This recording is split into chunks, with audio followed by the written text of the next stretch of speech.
E aí agora eu queria também falar um pouquinho sobre a parte de reuso de águas, tá? Que é um tema muito importante que sempre é atrelado à questão do tratamento de esgotos, né?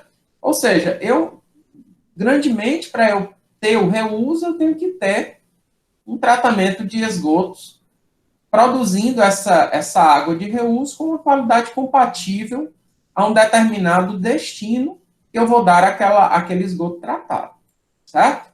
Então, o reuso, ele se dá a partir, né, de um determinado tratamento de esgoto. E aí, dependendo do tipo de reuso, quer para irrigação, quer para piscicultura, quer para reuso urbano, quer para reuso industrial, eu vou dar uma determinada qualidade para ele. Né? Por exemplo, várias águas de reuso são utilizadas para a geração de calor, por exemplo, em caldeiras. Várias águas de reuso são utilizadas para sistemas de refrigeração. Várias águas de reuso são utilizadas na irrigação de grandes campos, né, ali por exemplo, de golfe, ou na irrigação, na produção de alimento, por exemplo. Vários exemplos que a gente tem na Califórnia, em Israel. Vários sistemas de reuso são utilizados para fins industriais, como eu vou mostrar na aula de hoje, como o caso de Singapura. E vários esgotos vêm sendo utilizados, por exemplo, para o reuso urbano. A Sabesp, por exemplo, vem utilizando essa água de reuso para irrigação de canteiros centrais, né? Algumas edificações vêm sendo utilizadas aí com água de reuso na descarga de vasos sanitários, certo? Portanto, essa minha fala agora é para exatamente dar um pouco do panorama sobre a questão do reuso no Brasil e no mundo. Bom, para isso, é importante que a gente entenda, dentro de uma edificação, as diferentes cores das várias correntes. Né? Quando eu trabalho, hoje em dia, com correntes segregadas ali de águas residuárias, né, é importante que eu entenda as cores das águas residuárias nas residências e de outras águas também. Então, o que nós chamamos de águas azuis são as águas, por exemplo, advindas da captação de água de chuva. Então, quando eu implanto ali um sistema de separação de correntes, por exemplo, com a utilização de um vaso sanitário separador, de um mictório, por exemplo, eu tenho a geração das águas amarelas. Imagine um vaso sanitário em que o xixi, por exemplo, é encaminhado, separado ali do material fecal. Então, quando eu tenho esse sistema de separação, eu estou gerando na minha edificação as águas amarelas, tá? A maior parte das nossas edificações trabalha com as chamadas águas negras, né? É exatamente quando eu tenho ali a mistura de material fecal com material, né? Com a urina. Em várias edificações, gente, eu já tenho a utilização das chamadas águas cinza, que eu chamo a atenção que o nosso português é cruel, né? Então eu tenho águas azuis, marrons, amarelas, mas águas cinza no singular, tá? Então isso não é um erro de português do professor André, mas é um atendimento à questão da língua portuguesa, certo? E algumas vezes eu acabo falando errado mesmo no plural, que acaba saindo de maneira mais fácil as águas cinzas, mas conforme a língua portuguesa, águas cinza no singular, tá? Então, gente, essas águas cinzas são decorrentes ali daquelas águas geradas, por exemplo, em lavatórios, em tanques, por exemplo, de lavar roupa, no ralo do chuveiro, ou seja, tudo que não é proveniente do vaso sanitário, a gente tem como água cinza. E essa água cinza, ela ainda pode ser subdividida em água cinza clara e escura. Água cinza clara, quando eu também estou desconsiderando ali a pia da cozinha. E tem ali um aporte de material orgânico, de óleo, enfim, né, de gorduras. E quando eu retiro, né, também ali separo essa corrente, encaminho, por exemplo, junto com o material fecal, por exemplo, né, ou seja, estou retirando desse sistema separado de água cinza, certo?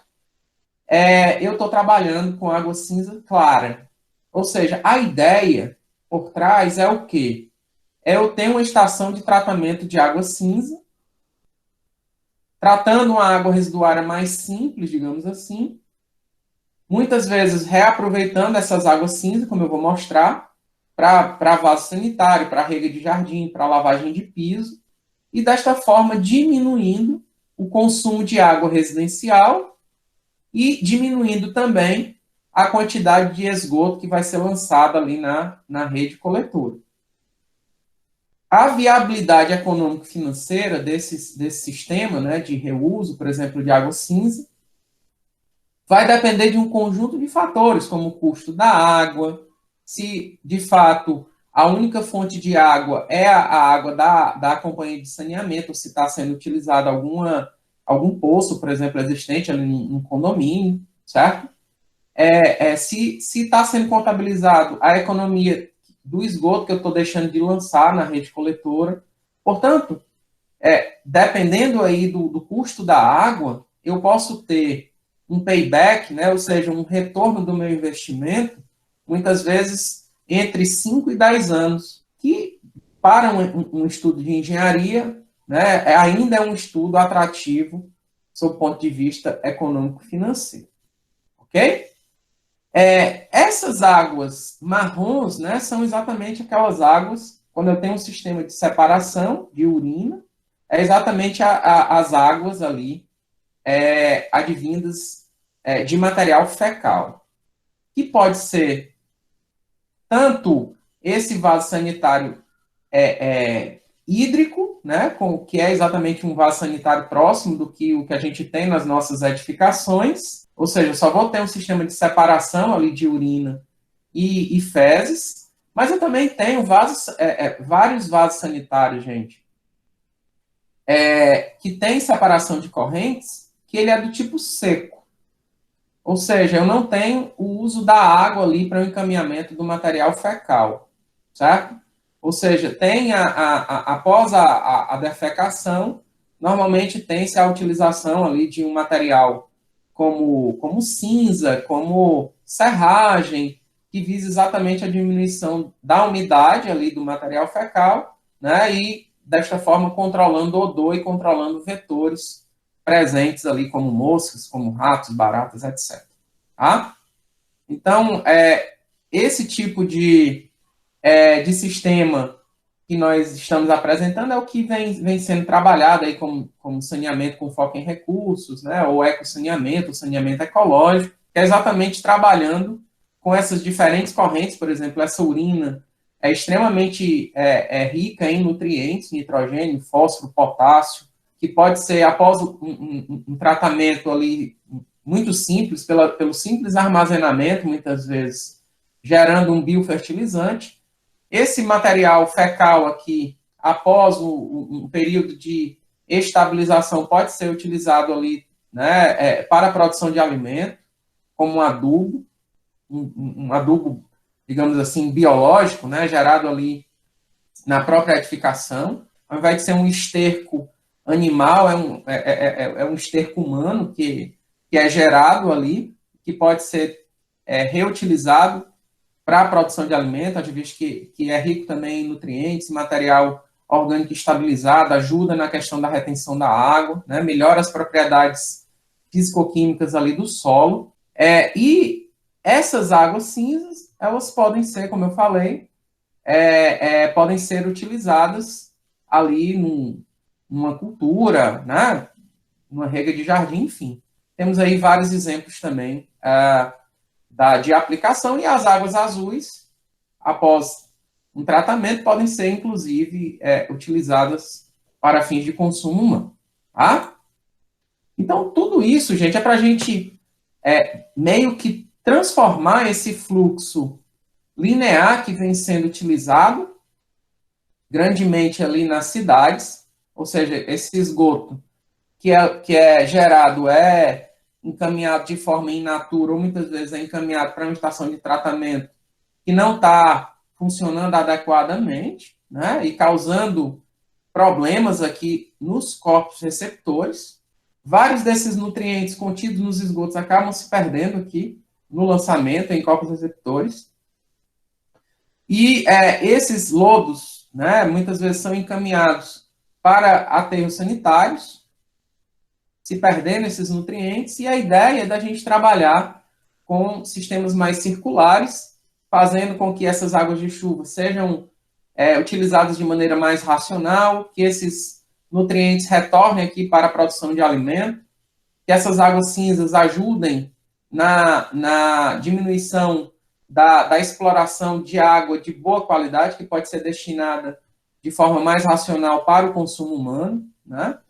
Então, a ideia do ecossaneamento, do saneamento com foco em recursos, é exatamente uma utilização mais racional dessas várias correntes aqui existentes nas edificações, né, de maneira a utilizar mais racionalmente o recurso hídrico e também os nutrientes contidos ali nos esgotos. Isso tudo é para ajudar no enfrentamento dessa escassez de água que muitos países já se deparam há bastante tempo e que muitos irão se deparar aí nos próximos anos.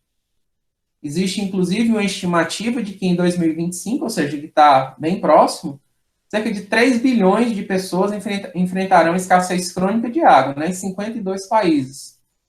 Isso tudo é decorrente de quê? De um maior crescimento populacional e, obviamente, cada vez mais as nossas reservas de água doce vêm sendo exploradas e, obviamente, que cada vez mais, né, com os problemas de aquecimento global, de mudanças climáticas, cada vez mais esses recursos hídricos vêm se tornando escassos. E que, obviamente, que a gente tem que repensar um pouco sobre a questão do uso racional de água. E dentro desse uso racional de água, entra a questão do reuso de águas. Portanto, a gente tem que trabalhar também em outras correntes, não só o reuso, mas trabalhar com controle de perdas, que a gente viu que, infelizmente, os índices de perdas no nosso país ainda são muito elevados. A gente tem sérios problemas de gestão, muitas vezes, que não estão, digamos assim, trabalhando de maneira mais eficiente em programas de redução de perdas, né, em programas, por exemplo, de eficientização energética, em sistemas de saneamento básico, e que, com isso, você gera um cenário, muitas vezes, de carência de água. Muitas vezes, conflitos quanto à utilização desse recurso hídrico para a irrigação, para a indústria e para o abastecimento humano. Portanto, você tem aí um cenário, muitas vezes, bastante preocupante, que vai se agravar certamente aí no futuro, e que a gente tem que repensar desta forma o ciclo da água e também o ciclo dos nutrientes ali para a garantia da produção de alimento também. Né? Existe, inclusive, estudos aí que o fósforo vai se esgotar em 100, 150 anos se a gente não repensar formas, né, de trazer esse nutriente de volta para a produção de alimento. Ou seja, a gente tem aí tecnologias para, por exemplo, produção de nitrogênio. Né? O método Haber-Bosch, aí, que é um método que transforma o nitrogênio gasoso em nitrogênio amoniacal, apesar de extremamente caro e demandador de energia, mas é um processo que se conhece, que existe. Mas não existe nenhum processo ainda, né? Aí, pelo menos que eu conheça, de produção de fósforo. Ou seja, o fósforo vem das nossas rochas fosfatadas e que, uma vez que elas são consumidas, a gente não tem aí no futuro o fósforo que é utilizado na produção de alimento, né? Assim como o nitrogênio, o fósforo é um nutriente extremamente importante aí para os seres vivos, para a produção de alimento. Tanto é que os macronutrientes são fósforo, nitrogênio principalmente, fósforo, potássio, enxofre. Portanto, a gente tem que repensar a questão do ciclo desses nutrientes para a garantia da produção de alimento. E também formas de utilização dessas águas aí para o abastecimento humano, né? Para não gerar conflitos com a irrigação, que é a maior demandadora de água, né? Ali no mundo, seguido do uso industrial. Bom, então, gente, essa carência de água, como já falamos, né, temos que trabalhar com o uso racional de água, que entra a questão do reuso, mas também temos que trabalhar na questão do controle do desperdício.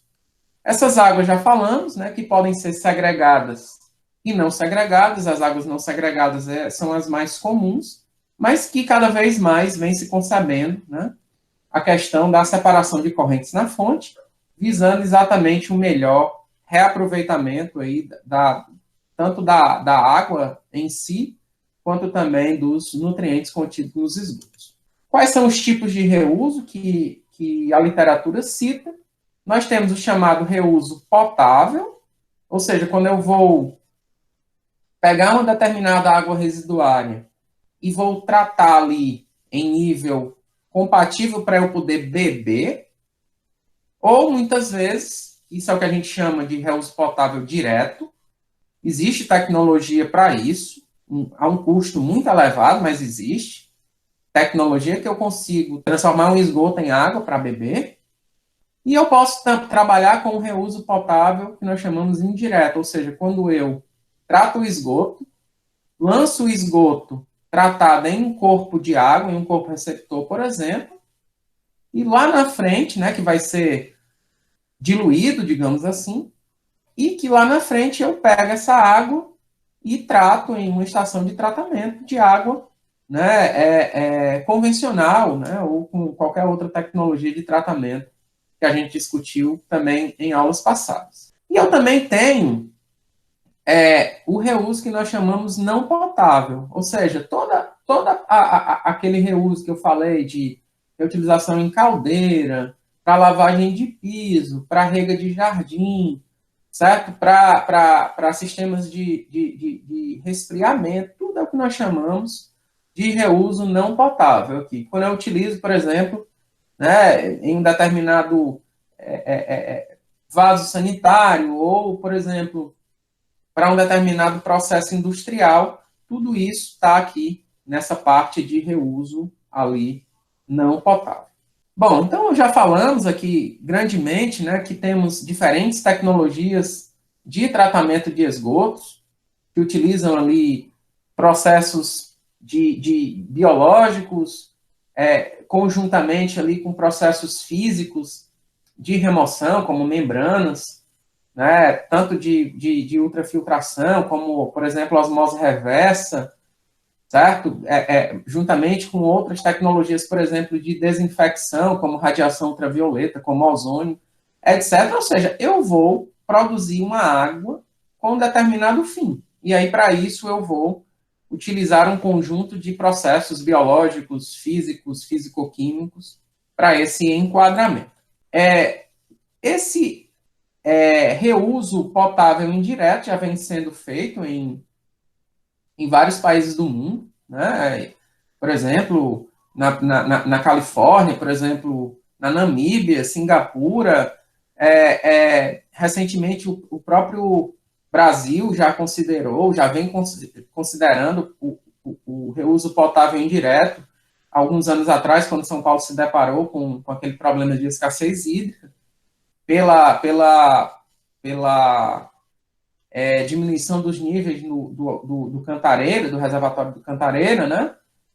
A Sabesp estava considerando exatamente a água residuária tratada nas várias estações de tratamento, né, como um elemento aí para ser utilizado na matriz hídrica para o fornecimento de água ali para São Paulo, né? Então, por exemplo, naquela época, dos esgotos, a gente tinha ali, olha, uma capacidade de cerca de 17 metros cúbicos por segundo, que era quase metade do que o reservatório do Cantareira conseguia fornecer água ali para o abastecimento ali de São Paulo, que era cerca de 33 metros cúbicos por segundo.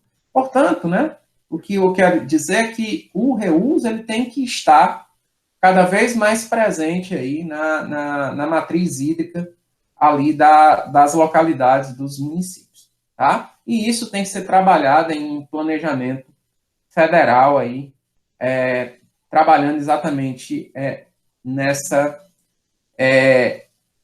concepção, né, de maneira a aumentar a oferta, né, de água no nosso país, que pode ser utilizada aí, como eu falei, certamente em sistemas de irrigação, muitas vezes em vários sistemas industriais, separando aquela água de maior qualidade para o abastecimento humano, que é o principal. O reuso não potável, como falei, ele pode ser direto ou indireto, e os principais reusos não potáveis são esses aqui: reuso agrícola, industrial, municipal, agricultura. Muitos esgotos tratados acabam sendo utilizados ali para recarga de aquíferos, ou seja, são jogados no solo e vai infiltrar e vai para as águas subterrâneas, né, fazendo a recarga desses nossos aquíferos, muitas vezes com um fim ambiental, quer paisagístico, quer recreativo, e também para descarga de vaso sanitário, né, quando o reuso é mais doméstico. Quais são os reusos mais comuns no Nordeste? Na parte industrial, lavagem de piso, rega de jardim, caldeiras de resfriamento e alguns processos industriais, indústrias têxteis, por exemplo, né, vem utilizando água de reuso, certo? E outras formas, principalmente em irrigação e aquicultura. No caso de Singapura, gente, eu gosto de trazer esse exemplo para vocês verem como o reuso ele pode ser considerado, né, como um elemento para compor essa matriz hídrica de oferta de água ali para abastecimento humano e industrial de uma determinada cidade, ou nesse caso aqui, de um determinado país, né? Singapura é um país muito pequeno, acho que deve ter o tamanho do estado do Ceará, e tem sérios problemas de abastecimento de água. Para vocês terem uma ideia, a água doce ela tem que importar da Malásia, né? E aí essa oferta de água para a população se dá com processos de dessalinização e também com a utilização de água de reuso, especialmente para fins industriais, mas que cada vez mais vem sendo concebida para uma parcela também, né, ser utilizada para o abastecimento humano. Bom, então, as fontes de água: captação local, água importada da Malásia, né, firmaram um acordo até 2061, água de reuso e também processo de dessalinização. Essa água de reuso ela é responsável por 1/3 do consumo de água na atualidade e é esperado subir para metade até 2060, mas, uma vez mais, né, esse consumo de água ele é grandemente ainda para a parte industrial. Existem 4 plantas de purificação e lá em Singapura existe uma linha, uma rede de água, digamos assim, de abastecimento, e nós comentamos, existe uma segunda linha de água de reuso, certo? Ali nas calçadas ou nas vias públicas, encaminhando essa água de reuso para as várias indústrias distribuídas ali no país. E tem-se também que uma parte dessa água de reuso é encaminhado para um corpo receptor e lá na frente, né, e nesse caso aqui, né, é uma água bruta do reservatório, e após a mistura, né, você tem ali essa água sendo purificada em uma estação de tratamento de água, né, que eles chamam de new water, né, que é exatamente essa água, né, que recebeu o esgoto ali, né, uma parcela, e que vai, né, ser fornecida para a população. Bom, então isso aqui é apenas para mostrar que no caso de Singapura, você tem ali, né, o tratamento secundário ali do esgoto, que vai para um processo ali terciário e avançado de purificação, passando por um sistema de microfiltração e ultrafiltração, seguido de osmose reversa, ou seja, são sistemas de membranas aqui que são utilizados, quer para o enquadramento da parte mais físico-química do esgoto, quer para a parte mais de remoção de sal ou ajudar na parte microbiológica, e esse pós-tratamento aqui completo, aqui um processo adicional de desinfecção, nesse caso é feito com a utilização de radiação ultravioleta e produzindo uma água aqui própria para o consumo humano. Isso aqui é uma das plantas de purificação aqui, New Water, né? Aqui é um rótulo da água que é distribuída aqui para a população, mas como uma forma de marketing também, da importância do reuso e da garantia da qualidade ali da água que está sendo fornecida para a população. Eu deixo aqui vários sites que vocês podem dar uma olhada no material. E, para a gente finalizar a aula de hoje, eu queria falar de algumas experiências brasileiras do reuso em edificações. Muito desse material foi coletado na experiência do professor Ricardo Francis Gonçalves, né, da Universidade Federal do Espírito Santo, que talvez seja uma das pessoas que mais vem trabalhando na temática de reuso, especialmente em edificações aqui no Brasil, com vários projetos em nível industrial, hotéis, edificações de sistemas separadores aqui de água residual. Lá você tem um sistema de separação das águas cinza, e aí essas águas cinzas são tratadas em um sistema biológico aqui, anaeróbio seguido de um aeróbio, seguido de uma filtraçãozinha terciária para remoção final de sólidos em suspensão, cloração e a recirculação dessa água tratada para uma segunda caixa d'água, a partir da qual você tinha a alimentação aqui o sistema biológico, né?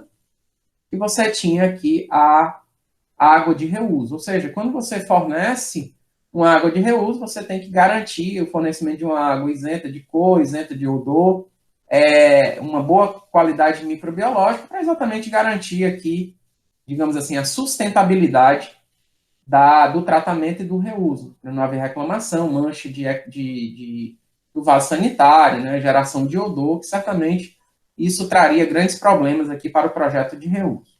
Isso também vem sendo utilizado, né, como uma ferramenta de promoção aqui de marketing, algo de extrema preocupação e de extrema valorização, né, e cada vez mais no Brasil a gente vem ganhando essa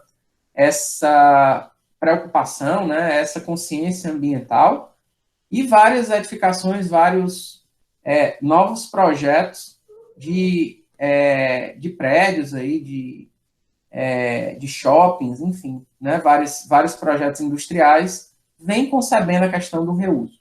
Isso aqui é numa edificação de alto padrão, em Vitória, no Espírito Santo, também da mesma forma que falamos para o exemplo anterior, um sistema que tem um pré-tratamento, um sistema biológico, filtração terciária e desinfecção, que é utilizado aqui essa água de reuso em bacias sanitárias e também na irrigação ali, de áreas verdes existentes no prédio, lavagem de piso, etc. Né?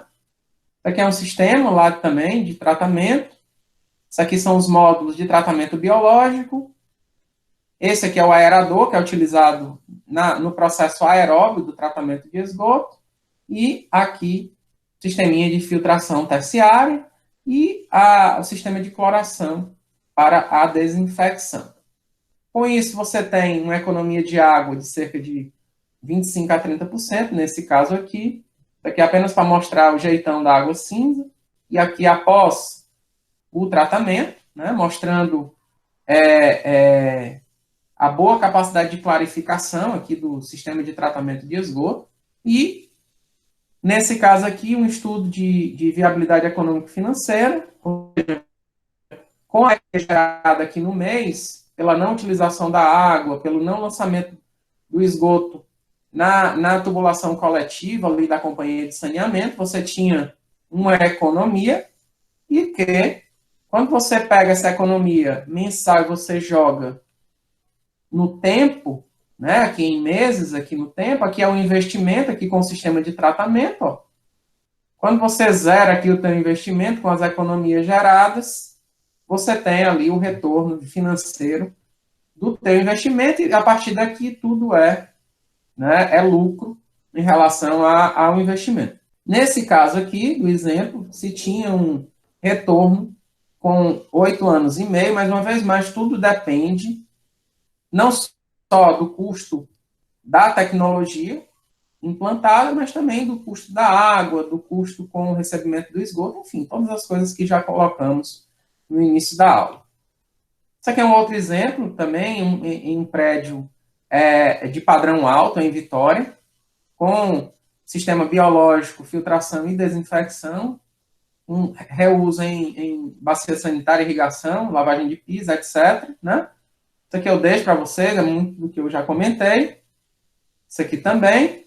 E isso também está sendo colocado, por exemplo, na Universidade de Petrobras, aqui, mesmas concepçõezinhas de tratamento, na sede da Petrobras, para cerca de 3 mil funcionários, também, olha, fazendo exatamente a questão da separação e do retorno dessa água de reuso para as diferentes finalidades. Nesse caso aqui, para descarga sanitária, para irrigação e também para o sistema de refrigeração.